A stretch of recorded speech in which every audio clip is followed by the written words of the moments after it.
rejoindre pour vous informer. Dans les préparatifs d'une remise-reprise à l'hôtel du gouvernement, un tête-à-tête a eu lieu ce jeudi entre le Premier ministre sortant et entrant. Les deux personnalités ont déjà eu à collaborer sur plusieurs dossiers majeurs. À l'issue d'une séance de travail de 2 heures avec le nouveau Premier ministre, Jean-Michel Samalou Condé dit noter d'elle un caractère de discipline dans le travail. Un reportage de Françoise Bouela et Pompon Ouba. Pendant 1 an, les deux personnalités ont eu à collaborer sur de nombreux dossiers liés aux réformes, climat des affaires, cadre macroéconomique et autres pour la bonne marche du gouvernement. En ce moment où la nouvelle première ministre Judith Suminwa Tuluka constitue son équipe, quoi de plus normal avant la remise-reprise avec son prédécesseur Jean-Michel Samalou Condé Kyenge de tenir cet échange. Mes premiers mots, c'était en tout cas des mots de félicitations à Madame la Première ministre. Ensuite, vraiment en toute cordialité, nous avons eu l'occasion d'échanger sur un partage d'expérience.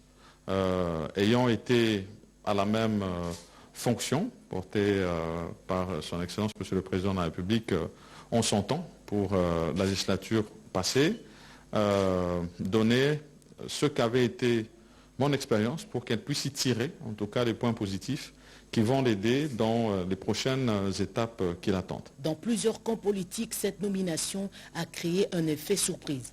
Le chef du gouvernement sortant reste lui marqué par les qualités de la personne qui le remplace. La première ministre avec laquelle j'ai eu à collaborer au sein de mon gouvernement comme ministre d'État et ministre de Plan a été quelqu'un avec qui d'abord nous avons eu une très bonne collaboration, tout le temps que nous avons eu à travailler ensemble. Mais je crois que ce que moi j'ai noté, c'est d'abord un caractère de discipline dans le travail, mais surtout beaucoup de technicité de par son parcours et surtout beaucoup de professionnalisme. Je reste convaincu que du fait d'avoir été non seulement au contact avec des institutions internationales, mais aussi d'avoir été vraiment sur le terrain ici, particulièrement avec tous ces programmes que nous avions à la base, ça lui donne vraiment une bonne assise pour avoir palpé vraiment du doigt sur le terrain ce qui sont les difficultés et comment les appréhender, mais surtout de rester aussi un interlocuteur valable pour toutes ces institutions pour lesquelles nous sommes en programme et pour lesquelles nous sommes dans des grands échanges. Je reste vraiment convaincu que ces atouts vont lui permettre d'être encore plus à la hauteur de sa tâche. C'est clair que la machine se met en place pour étoffer la composition de la nouvelle équipe gouvernementale et s'attaquer aux urgences du pays. Le gouvernement de la République demande des explications à l'archevêque de Kinshasa sur ses propos tenus dernièrement lors de son homélie pascale pour le porte-parole du gouvernement. Le cardinal Ambongo doit clarifier ses propos puisque ceci s'apparente à un soutien moral à tous ceux qui ont pris les armes contre la République démocratique du Congo. On écoute Patrick Mouyaya. Je vais commencer par les propos du cardinal. C'est des propos qui sont extrêmement graves, venant d'un chef religieux de son acabit. Pourquoi je le dis? Parce que quelles que soient les raisons, et en plus c'était une messe pascale, la fête la plus importante de chrétiens, quelles que soient les raisons, on ne peut pas soutenir des Congolais qui veulent prendre des armes pour tuer des Congolais pour accéder au pouvoir alors qu'on a fait le choix de la démocratie. C'est inquiétant lorsqu'on se souvient des propos tenus par l'abbé Chollet, je les cite, où on avait besoin d'un courageux.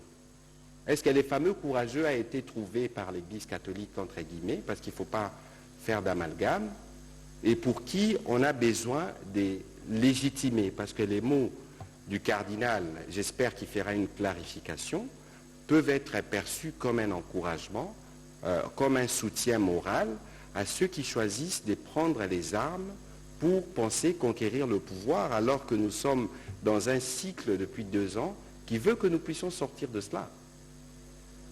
Notre ami Liévin parlait d'adhésion Massif. Je ne sais pas quel est le contenu qu'ils donnent dans Massif lorsque vous voyez 3-4 individus, parce que nous savons tous qu'il y avait à un moment le RCD.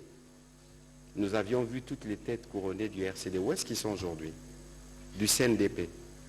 Là, ce n'est pas une rébellion, c'est une agression qui est établie d'un pays étranger. Que des compatriotes pensent qu'il faut se mettre sur celui qui tue d'autres Congolais, sous prétexte que ça ne va pas dans le pays, il y a un véritable problème. Pourquoi on fait des élections? J'ai aussi entendu toujours le cardinal dire qu'on a un budget d'à peine 3 milliards. Je suis désolé, mais qui est-ce qui prépare les notes? Nous avons atteint des records. Aujourd'hui, on parle de 16 milliards de budget. Regardez les contextes dans lesquels nous sommes. L'immense travail qui est fait dans les secteurs de la santé et de l'éducation. D'ailleurs, l'Église catholique est partenaire dans l'éducation. Alors, il ne faudrait pas... Et de la santé. Alors, il ne faudrait pas donner l'impression que les Congos avaient tout il y a 15-20 ans. Maintenant, il n'y en a pas. Et cette manière de parler du gâteau, c'est quoi le message que le cardinal veut planter dans l'imaginaire collectif? Donc, devons-nous tous regarder l'accès aux responsabilités comme un gâteau et que nous tous, nous devons avoir droit au chapitre? Je pense qu'il faut qu'on fasse très attention à des mots lorsque nous les utilisons dans le contexte qui est les nôtres. Et j'invite le cardinal à clarifier ses propos pour ne pas laisser penser à d'autres que lui serait l'auteur moral, où il donnerait un soutien, une caution morale à cette aventure qui vise à tuer des Congolais. Pour casser ceux qui pensent dans leur mémoire qu'il y avait un courageux dont on avait besoin et qui a surgi et pour lequel il faut donner des mots de soutien. C'est extrêmement dangereux. J'espère que le cardinal clarifiera ses propos parce que ces aventuriers visent notamment à tuer d'autres fidèles catholiques qui sont sous sa juridiction et bien d'autres encore. Et donc il y a un besoin pour nous de savoir ce que nous voulons construire comme République. Merci et bonne soirée chez vous. Voilà, je l'ai dit en titre, les mines restent explosifs de guerre et engins explosifs improvisés continuent de faire des ravages, causant morts et blessures, surtout dans les zones de conflit armés. À l'occasion de la journée mondiale de lutte contre les mines antipersonnelles, une journée de sensibilisation a été organisée à Kinshasa en marge de cette célébration avec pour thème « Protéger des vies, construire la paix », un reportage de Gaëtan Magalano. En moyenne, une personne est tuée ou blessée par un engin explosif toutes les heures dans le monde. C'est jeudi 4 avril 2024, l'humanité célèbre la journée internationale pour la sensibilisation aux problèmes de mines et l'assistance à la lutte anti-mine placée sous le thème « Protéger de vie, construire la paix ». En RDC, devant un parterre des invités de marque, venu prendre part à cette célébration, le coordonnateur national du Centre congolais de lutte anti-mine a dans son exposé magistral martelé qu'il s'agit d'une activité phare pour la lutte anti-mine. Nous venions de mettre en place un plan d'action de mise en œuvre de 10 ans dont nous avions épluché tous les points, c'est-à-dire comment lutter contre ces engins qui causent trop de tort à la population. Il a par ailleurs énuméré les provinces touchées par ces engins explosifs. La province du Kasaï, Kasaï central, Ituri, Nord-Sud, Kivu, Tchouapa et Tanganyika. Ce sont ces provinces-là où nous avons vraiment une forte présence de ces engins. Pour le représentant du vice-premier ministre en charge de l'Intérieur, la RDC enregistre plus de 3000 décès. Le ministère est venu justement encourager les partenaires au travers les centres congolais de lutte anti-mine pour qu'ensemble nous puissions affûter des stratégies qui nous permettent d'aller en direction de la population. Le mine, le reste explosif de guerre et les engins explosifs continuent de faire de morts et de blessés, en particulier dans les situations de conflit armé. Le gouverneur intérimaire de la province du Sud Kivu a inspecté les travaux de modernisation de la route nationale numéro 5 à la tête d'une délégation mixte gouvernement provincial, agence congolaise des grands travaux et office des routes. La délégation s'est imprégnée de l'état d'avancement des travaux de modernisation de la RN5, tronçon compris entre Tatende et Kamagnola. Jojo Ndimbo pour ce reportage. Le gouverneur intérimaire du Sud Kivu, Marc Malago Kachekere, sur la nationale numéro 5, où il est à la tête d'une forte délégation mixte, constituée notamment du directeur général adjoint de l'Agence congolaise des grands travaux, venu de Kinshasa, et du directeur provincial de l'Office des routes au Sud Kivu. L'objectif de la mission visait à s'imprégner de l'état d'avancement des travaux de modernisation de la RN5, tronçon compris principalement entre Niatende et Kamanyola, en passant par les escarpements de Ngomo. Ici, l'entreprise chinoise Sinohydro 14 poursuit avec les travaux de réhabilitation axés sur l'élargissement de la route, maçonnerie des caniveaux et construction des murs de soutènement. La délégation a fait un constat moins satisfaisant sur une bonne partie d'Ngomo où la nationale numéro 5 est complètement détériorée, rendant parfois impossible le trafic des camions poids lourds. Pour le gouverneur intérimaire du Sud Kivu, Marc Malago Kachekere, il y a urgence que cette route de souveraineté nationale soit totalement modernisée. Je tiens d'abord à rappeler que la nationale numéro 5, tronçon Uvira-Bukavu, c'est une route de souveraineté nationale. Donc c'est parmi les nervures qui alimentent, qui sauvent, qui protègent et le pays et la province. Donc nous ne cesserons de demander aux autorités de penser à cette route pour plusieurs intérêts que vous connaissez. Nous insistons que cette route soit faite pour l'intérêt de tous les Congolais et pour la sécurité de ce beau pays. La réhabilitation de cette route va non seulement booster le développement de la province du Sud Kivu en particulier et du pays en général, mais aussi contribuer à la restauration de la paix totale dans les villages avoisinant la RN5, vu son importance capitale pour la partie est du pays, en connectant le Sud Kivu à d'autres provinces du pays, notamment le Maniema et le Tanganyika. Sachez également que les travaux de construction de la faculté de médecine de la nouvelle université moderne dans la province du Lualaba évoluent à pas de géant. L'entreprise qui exécute ces travaux est déjà à pied d'œuvre et poursuit avec la construction de 3 auditoires d'une capacité de 200 étudiants. Reportage. Lancé par la première dame de la République démocratique du Congo, Denise Nyakeru Tshisekedi, lors de son dernier passage au Lualaba au mois de mars dernier, les travaux de construction de l'université moderne d'écologie au standard international évoluent de manière considérable. 4 bâtiments qui abriteront les homes des étudiants sont déjà sortis des terres. Selon les superviseurs de ces chantiers, chaque home sera composé d'une 50aine de chambres et devra accueillir plus ou moins 184 étudiants. L'heure est donc aux travaux de finissage. Concernant le premier mur est terminé, le deuxième est terminé et même une chambre qui est prête. Et le troisième est là, que vous voyez. Le quatrième, on a une structure en béton et il reste les briques. Ils sont à l'étape du crépissage pour les 2 homes. Dans lequel il y aura un stade 184 étudiants par homme, 4 étudiants par chambre. L'entreprise à pied d'œuvre procède également à la pose de la fondation pour les 5 blocs des auditoires modernes avec une capacité de 200 étudiants par auditoire, une bibliothèque, des laboratoires et bien d'autres compartiments. L'honorable Fifi Masuka Seni ne lésine pas sur les moyens afin de permettre à cette entreprise de terminer ses travaux dans les délais impartis. En initiant ces projets, Fifi Masuka Seni veut doter les étudiants lolabais des infrastructures viables pour une formation adéquate conformément à la vision du président de la République, Félix Tshisekedi Tshilombo, qui veut voir émerger une classe d'élite des jeunes du Congo-Kinshasa. Les enfants âgés de 0 à 59 mois vont être vaccinés contre la poliomyélite. Plus de 450 000 enfants sont attendus pour cette campagne de vaccination. La ministre provinciale de l'Éducation a procédé au lancement de cette campagne appuyée par l'OMS. Objectif, atteindre les objectifs exigés par le programme élargi de vaccination pour une meilleure couverture vaccinale des enfants. Reportage.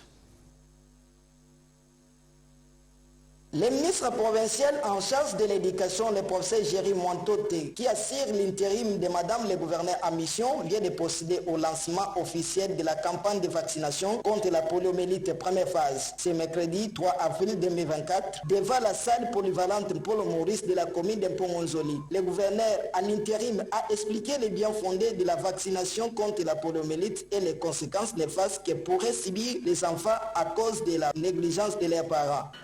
nous sommes là pour la riposte contre la poliomyélite.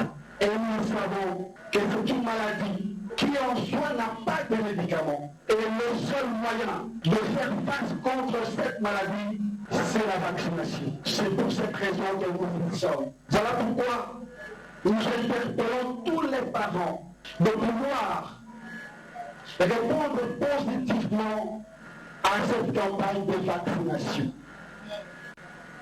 Parents, nous devons éviter d'être responsables des conséquences négatives qui peuvent advenir à nos enfants et à toute la jeunesse du Maïdombe, tout simplement parce que nous n'avons pas répondu à la riposte contre cette maladie qui paralyse nos enfants. Le chef de division provinciale de la santé Maïdombe, Dr Francis Kambo Yav, n'a pas manqué de préciser la tranche d'âge des enfants de 0 à 5 ans et il a avancé les chiffres approximatifs de 457 000 enfants qui seront vaccinés au cours de la campagne de vaccination dans la province de Maïdombe. Notons que cette campagne de vaccination se passera porte à porte par les agents de la santé du 4 au 6 avril 2024. C'est une bonne nouvelle pour les victimes des dernières pluies diluviennes survenues dans la province de l'Ituri. Plus de 400 logements sociaux ont été construits en faveur de 5 sites pour les déplacés internes. Cela dans le cadre de la réintégration sociale et communautaire.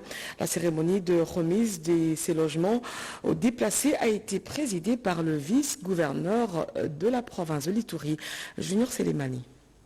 C'est sous une pluie battante, signe de la bénédiction, que le vice-gouverneur de province de l'Ituri, le commissaire divisionnaire Raousou Tchaloui, ne s'est pas réservé de procéder ce mardi 2 avril à la remise officielle de plus de 1500 logements construits en faveur de la population déplacée des sites de déplacés de Tchéri, Bembei, Mbala, Kigonzi et de l'ISP Bounia, dont 658 ménages seront relocalisés au 30 avril et 842 au 30 juin 2024. Cela s'est inscrit dans le cadre de la mise en œuvre du projet Solutions durables financé par le Haut Commissariat des Nations Unies pour les réfugiés, UNHCR en sigle. Un acte qui fait le sujet d'une grande joie auprès de bénéficiaires qui viennent de voir leurs conditions et cadres de vie être amélioré. Pour sa part, le vice-gouverneur de province, le commissaire divisionnaire Raoussi Tchaloui, a promis suivre de près ce processus de relocalisation de ménages. Je vous annoncer que la cérémonie officielle de remise de ces maisons commence aujourd'hui et se poursuivra jusqu'au 10 avril 2024. Nos équipes ne ménageront aucun effort pour que chaque famille déplacés puissent retrouver, faire la remise des autres maisons jusqu'au 20 avril 2024. Sachez également que la Coordination nationale enfants vulnérables a présenté son rapport sur l'évaluation de l'âge des enfants en situation difficile. À cet effet, une réunion de la direction des interventions sociales a eu lieu ce matin. Joël Makela, Junior Bonyoma était présent. Toute confusion et chevauchement entre services désormais écartés. Il s'agit des documents si précieux tels que l'enregistrement des naissances, le jugement supplétif, avec le lancement de cette nouvelle thématique concernant l'évaluation de l'âge de l'enfant au sein de la direction des interventions sociales pour la protection de l'enfant en situation difficile en République démocratique du Congo. La réunion de la coordination nationale enfants vulnérables a mis en place des thématiques sur l'évaluation de l'âge de ces enfants qui constituent un obstacle pour les services à offrir au regard d'un manque criant constaté des actes de naissance. La plupart de nos enfants en situation difficile ne disposent pas d'actes de naissance. Pour combler cette lacune-là, nous utilisons l'approche évaluation d'âge pour donner un âge approximatif à cet enfant à travers des approches, des interrogatoires, des examens, des analyses et mettre l'enfant dans l'orbite des bénéfices des services sociaux de qualité. L'âge serait donc un facteur déterminant pour l'accès aux services sociaux de base correspondants. Détenir ces documents administratifs, c'est affirmer son appartenance à une nation et éviter ainsi la patridie.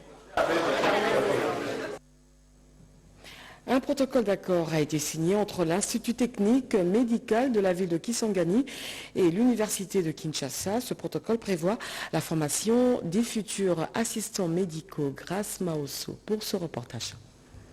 Sous peu, on assistera à un déploiement de médecins spécialistes de l'Université de Kinshasa dans les murs de l'ISTEM Kisangani. Ce mouvement fera suite au terme d'un contrat de partenariat que le recteur de l'Université de Kinshasa, Jean-Marie Kayembe, et celui de l'ISTEM Kisangani ont conclu dernièrement. Le médecin spécialiste de Kinshasa puisse se déplacer à Kisangani. Nous pensons qu'ici, le mois de juin, la première équipe va se déplacer à Kisangani pour faire premièrement l'état des lieux. Et les travaux vont commencer normalement au mois de septembre. Après le rectorat, la délégation de l'ISTEM s'est rendue aux cliniques universitaires où le directeur général de l'ISTEM, Désiré Issécha, a rencontré le médecin directeur adjoint des cliniques universitaires pour la concrétisation du contrat signé entre le recteur de l'UNIKIN et le DG de l'ISTEM Kisangani. Toujours dans son itinérance, le DG Issécha Tawiti de l'ISTEM, accompagné du secrétaire général à la recherche, le CT Justin Mouindou, ont échangé avec le DG de l'ISTEM Kinshasa, le professeur Jean Chrysostome Moudogo, sur le programme du 3e cycle. Ce partenariat démontre la volonté des deux établissements de santé de repousser les limites du savoir. Depuis sa nomination au poste de Premier ministre, les réactions ne cessent de tomber pour la structure Vision Fachi rénovée. C'est une première qu'une femme puisse tenir les rênes de la primature. Son coordonnateur salue ce choix opéré par le champion de la masculinité positive, Félix-Antoine Tshisekedi. Images et commentaires. Au lendemain de la nomination du nouveau Premier ministre en République démocratique du Congo, le président national des Visions Fachi rénovée salue la décision du chef de l'État, Félix-Antoine Tshisekedi Tshilombo, de valoriser la femme congolaise pour la toute première fois de l'histoire de ce pays en confiant la primature à Madame Judith Suminwa Tuluka.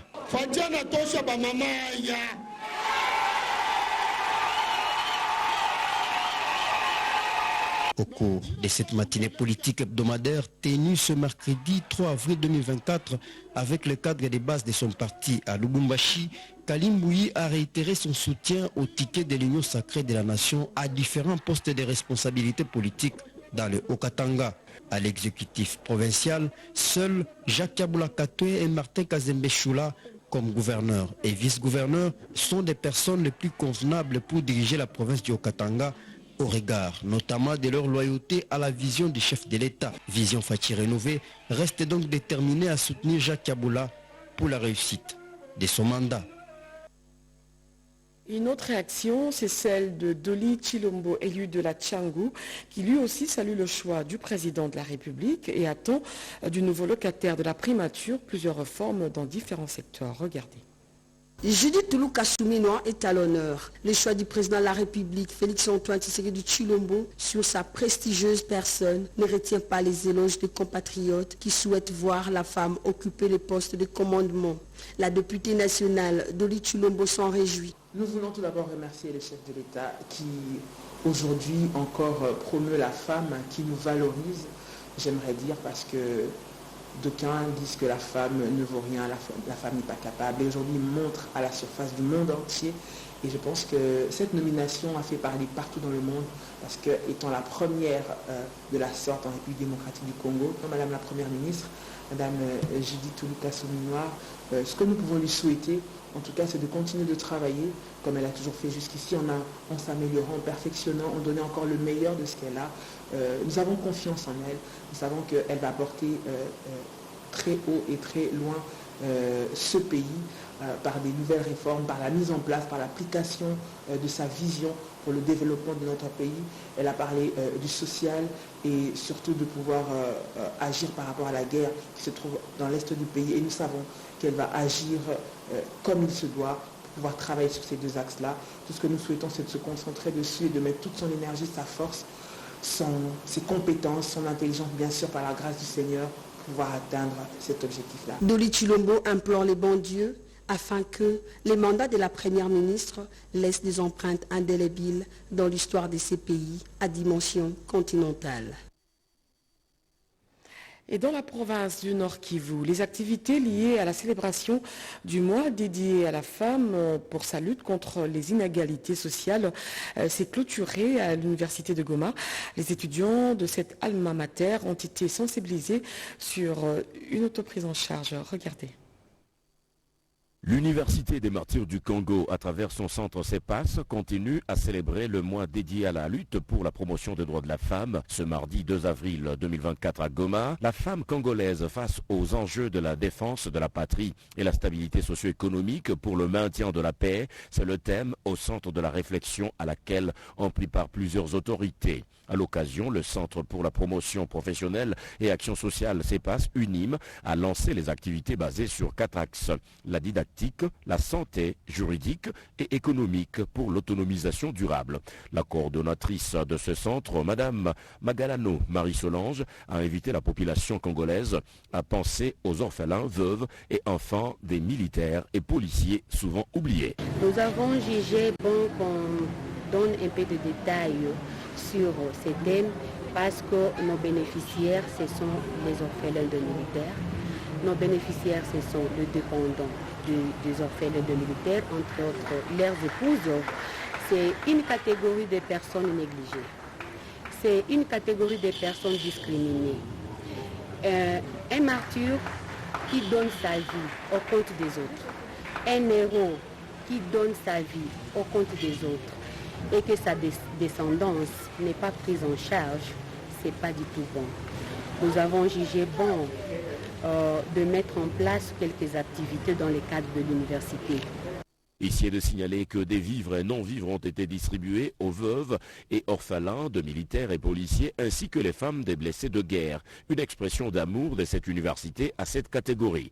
Rappelons que plusieurs activités ont été organisées durant le mois de mars par l'UNIM RDC pour éveiller la conscience de la population congolaise en vue d'immortaliser les âmes de nos martyrs à travers les actions de solidarité et de conscientisation pour une éducation de qualité. Le gouverneur de la province du Kasaï central a présidé la cérémonie de réception des kits complets composés des tenues et autres objets pour la police de garnison de la ville de Kananga. La cérémonie s'est déroulée devant le bâtiment de la police nationale. Théodore Kandingu, Sylvain Kabasele nous en dit plus. Bien rangés devant le commissariat provincial de la PNC Kasaï central, les cadres et agents de la PNC ont bénéficié d'un kit complet de leur tenue nationale, dont du gouvernement central, comme preuve de l'attention particulière du commandant suprême des FARDC de la PNC, Félix-Antoine Tshisekedi, qui tient mordicus à améliorer les conditions de vie et de travail des policiers à travers toute la République démocratique du Congo. Après le renouvellement l'an dernier de leur charroi automobile par Kinshasa, mais aussi l'octroi des motos de marque Apache sur fonds propres de la province du Kasaï central pour faciliter leur mobilité en temps de patrouille ordinaire et ou d'intervention rapide, les policiers du Kasaï central ont salué le geste de ce jour, un couronnement du plaidoyer intensif mené par le numéro 1 du Kasaï central auprès des instances policières nationales chaque fois qu'il se rendait à Kinshasa. Sous l'œil témoin et approbateur du commissaire provincial de la PNC Kasaï central, Léon Bassa, ainsi que de tout son staff, le gouverneur de province du Nkabaya Chikai a remis officiellement à chaque policier un kit complet où l'on retrouvait une tenue nationale bleu foncé, mais également une ceinture, une paire de bottes, un béret, un gilet, leur demandant d'accomplir dignement leur mission régalienne, celle de sécuriser la population et ses biens. Nous sommes redevables à cette population pour sécuriser Yango.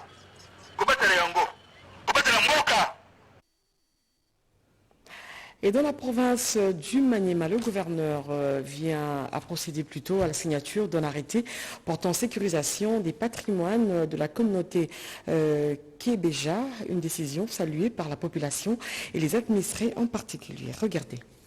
La communauté Kébenja, dans le groupement Tchambi, chefferie de Bangenkel, a bénéficié d'un arrêté du gouverneur portant sécurisation de l'aire du patrimoine autochtone et communautaire APAC en sigle Sangé.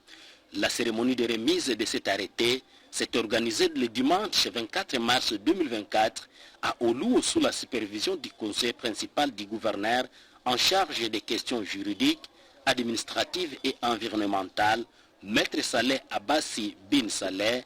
La plus grande particularité dans cet acte administratif qu'a pris l'autorité provinciale, c'est le fait que c'est pour la première fois que la République démocratique du Congo et la province du Maniema venaient de concrétiser le vœu du législateur congolais en ce qui concerne la sécurisation des sites traditionnels ou des sites sacrés en République démocratique du Congo, selon le code forestier et la loi 015 portant statut de chef coutumier, qui voudrait ou qui veut que les chefs coutumiers soient les vrais défenseurs de rites traditionnels, les vrais défenseurs de la tradition en un mot, les vrais défenseurs de notre culture et nos us et coutumes. La paix, l'unité et le développement au nord Ubangi, les élections dans la circonscription de Yakoma, des sujets au centre d'une conférence débat animée par le député national Justin Kadoro en sa qualité d'homme de science. Ce dernier était devant la jeunesse estudiantine à qui il a expliqué les enjeux de l'heure. Willy Atunakov. Les députés nationaux élus du territoire de Yakoma, au nord Ubangi, en 2018, Justin Dédé Kodoro, dans sa casquette de scientifique, ingénieur civil technicien et notable de cette province, cher à feu le maréchal Mobutu, a animé dernièrement à l'intendance de l'université de Kinshasa, à l'intention de la jeunesse estudiantine, membre de la communauté de cette province, sur la paix et le développement du Nord Ubangi, ainsi que sur les pistes de solutions à apporter aux autorités compétentes sur le problème de l'annulation par la CENI des élections législatives nationales et provinciales du 20 décembre dernier pour la circonscription de Yakoma comme pour celle de Massemanimba au Kwilu. Une mesure qui risquerait de priver le territoire de Yakoma de ses vrais représentants au niveau de l'Assemblée nationale, de l'Assemblée provinciale et même du Sénat et du gouvernorat de province. Il était question pour l'ingénieur civil Justin Dédé Kodoro de réfléchir avec cette jeunesse estudiantine, crème intellectuelle et avenir du pays sur comment faire décoller cette province, jadis parmi les provinces phares de la RDC, mais aujourd'hui en recul sur le plan politique et économique dans l'unité, la paix et la cohésion de tous les leaders de cette province. On a réfléchi pour voir comment nous pouvons ensemble mettre notre énergie pour que la province ait réellement son décollage sur le plan politique. Les cadets ont émis le vœu de voir tous les leaders être ensemble pour que demain, que notre province soit aussi comptée parmi des provinces phares de notre pays. Parmi les invités d'honneur d'Adrien Guérengbo, numéro 1 de l'ADSN, Agir pour le développement du Congo nouveau, formation politique, membre de l'Union sacrée, dont l'honorable Justin Dédé Kodoro est l'autorité morale.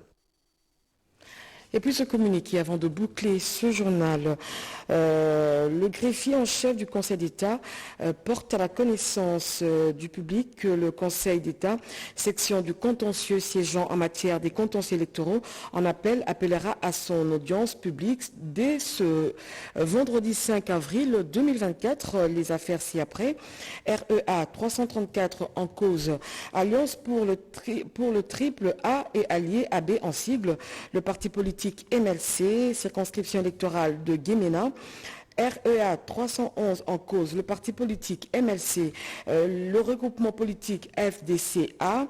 REA 289 en cause le regroupement politique Alliance pour la réforme de la République. A2R en sigle, M. Kafouti Pati du regroupement politique ADFCA et consorts. REA 311 en cause le parti politique MLC, le regroupement politique ADFCA, Madame Pembe Issomi et consorts, circonscription électorale de Bikoro, province de l'Équateur. REA 308 en cause, regroupement politique AAND, le regroupement AACRD, circonscription électorale de Lubutu au Maniema. REA 369 en cause, le regroupement politique Alliance pour l'alternance démocratique et alliée, AADA, le regroupement politique 2A, TDC en sigle, circonscription électorale de Lomela. REA 282 en cause, M. Bobo Ngoy François, chef coutumier et député copté dans la chefferie de Pueto dans la province du Haut-Katanga. M. Moukalai Moussumba Odilon. REA 379 en cause, le regroupement politique Action Audible pour la bonne gouvernance, AABG en sigle, le regroupement politique ACPA, circonscription de Lemba, Kinshasa. REA 327 en cause, le regroupement politique AADA en sigle, le regroupement politique A-AAP et A-AUNC, circonscription électorale de Kolé, province du Sankourou. REA 259 en cause, M. Moukoko Libo, Michael, chef de groupement Ngouma dans la commune de Maluku, M. Iba Missourou David. REA 266 en cause, le regroupement politique AACPG et son candidat Toumba Lualaba Simon, le regroupement politique Alliance de Tshisekédistes unifié Atoua en sigle, circonscription électorale de Ndemba, province du Kasaï central. REA 252 en cause, le regroupement politique Alliance 224, A24 en sigle, le parti politique MLC et le candidat Kebongo Raphaël, circonscription électorale de Massina, Kinshasa. REA 373 en cause, le regroupement politique AB, le regroupement politique 4AC et son candidat Yingi Chamaloba Oba Marcel, circonscription électorale de Kaemba, province du Kwango. REA 365 en cause, le regroupement politique Les Progressistes LP en sigle, M. Nyangi Kaonda Olivier du regroupement politique AFDCA. REA 356 en cause, le regroupement politique Les Progressistes LP, M. Kebongo Raphaël du parti politique MLC. REA 386 en cause, le regroupement politique AAP, M. Ngoyi Mvuzi Jean et M. Kebongo Raphaël. REA 301 en cause, le regroupement politique Avançant MC et son candidat Kabwika Mastaki Kouliva Lasseni. REA 309 en cause, le regroupement politique AAND, le regroupement politique AACPG, circonscription électorale de Kailo, province du Maniema. REA 380 en cause, le regroupement politique AAP, le parti politique MLC et son candidat Samba Mwamolele Clovis, circonscription électorale d'Unsele, Kinshasa. REA 370 en cause, le regroupement politique Les Progressistes LP en sigle, Madame Kanefou Bahati Edith du parti politique UDPS Tshisekédiste, circonscription électorale de Limete Kinshasa. REA 343 en cause, le regroupement politique Action pour l'unité nationale AUN en sigle, Monsieur Lingomba Libayagi Saïd du regroupement politique RPAU, circonscription électorale de Bumba, province de la Mongala. REA 387 en cause, le regroupement politique ACPA, regroupement politique AACPG. REA 262 en cause, le regroupement politique 2A/TDC en sigle. Les regroupements politiques AUN et AFDCA en sigle, circonscription électorale de Calais Sud Kivu. REA 279 en cause, le regroupement politique À nous de bâtir le Congo ANB. Madame Kidima Nzumba Ida du regroupement politique ANB et la CENI, circonscription électorale du Kwilu, ville-province du Kwilu. REA 328 en cause, le regroupement politique À nous de bâtir le Congo ANB, la CENI et consorts. C'est un communiqué signé par le greffier en chef Jules Mathieu et Katou Limbele. Fin de ce journal, mesdames, messieurs. Merci de l'avoir suivi. Je vous retrouve demain avec le même plaisir. D'ici là, portez-vous bien. L'actualité continue sur la chaîne nationale. Au revoir.